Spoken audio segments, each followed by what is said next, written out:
Fala galera, tudo bem com vocês? Como é que vocês estão? Vai, volta de novo. Tudo bem com vocês? Fala galera, tudo bem com vocês? Fala galera, beleza? Eu sou o Wendel. Esse é o primeiro vídeo do nosso canal, que em breve estará no YouTube e no Facebook também. O nosso canal Direita Direta, beleza? Se inscreve lá então no YouTube. Bom, dentre os assuntos do Roda Viva dessa semana, depois da entrevista com o Jair Bolsonaro, uma das polêmicas, dentre várias que aconteceram, uma das polêmicas foi quando ele foi perguntado sobre a dívida do país com a escravidão. Ele responde que se fosse analisar mesmo, os próprios negros escravizavam os negros.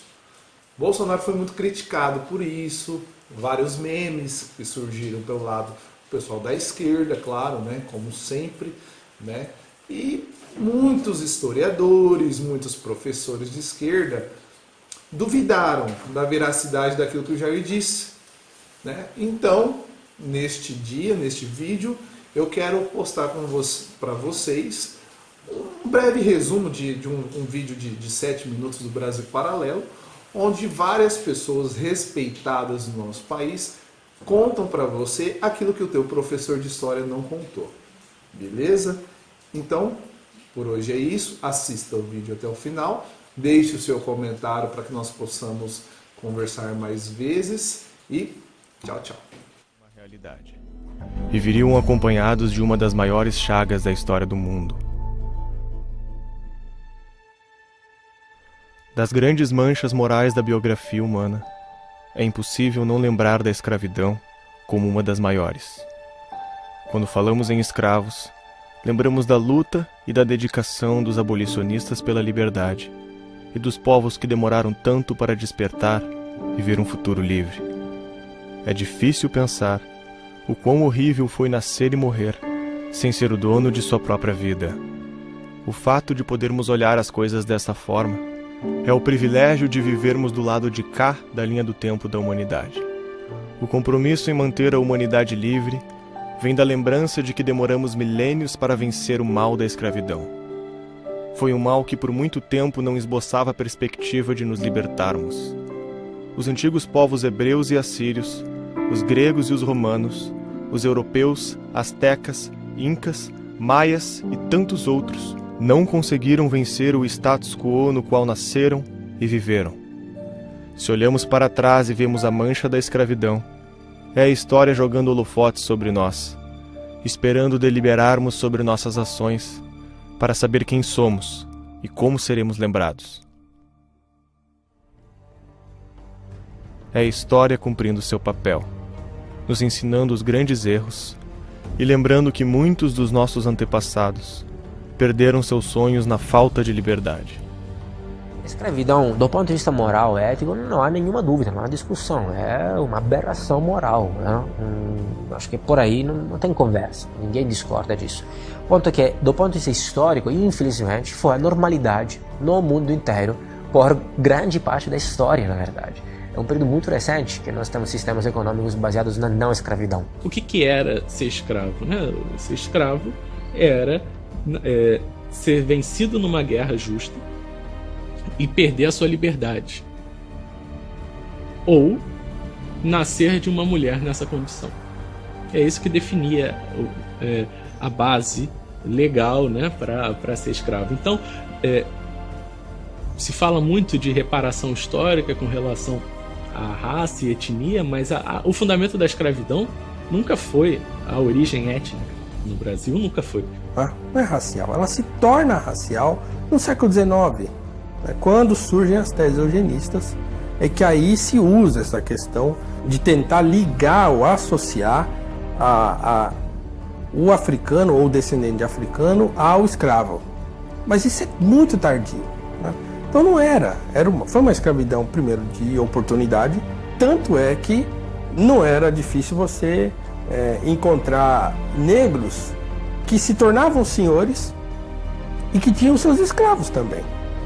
Então, quer dizer, dentro de uma economia escravista, se eu sou um senhor de engenho, eu tenho escravos.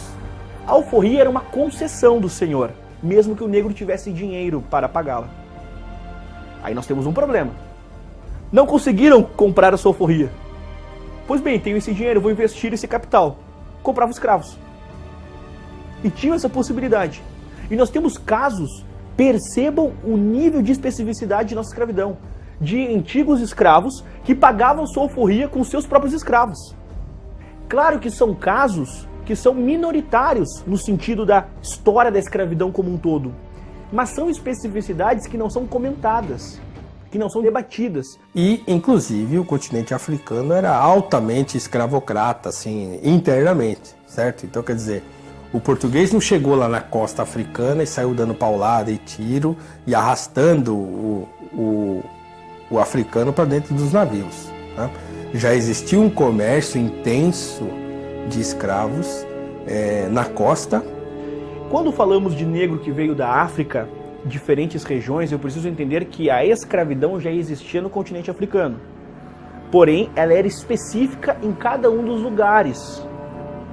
Ou seja, é muito perigoso dizer assim, os negros africanos escravizavam-se porque eram muçulmanos, porque nem todas as nações eram muçulmanas, certo? E inclusive cabe dizer que as que eram praticavam uma escravidão pior do que as que não eram. A escravidão muçulmana é um assunto relativamente recente na pesquisa historiográfica. Tem um livro que eu recomendo de um historiador africano chamado Tidiane, que chama Le Génocide Voilé, genocídio velado, que é a desgraça que a escravidão muçulmana fez na África. Os escravos que iam para o mundo muçulmano, os muçulmanos preferiam comprar mulheres e quando compravam homens, capavam, porque era grande parte da finalidade sexual. Tinha um escravo na África, era enterrado com a corda amarrada no pescoço e ficava com a ponta da corda fora do enterro para ser puxado para fora quando fosse necessário.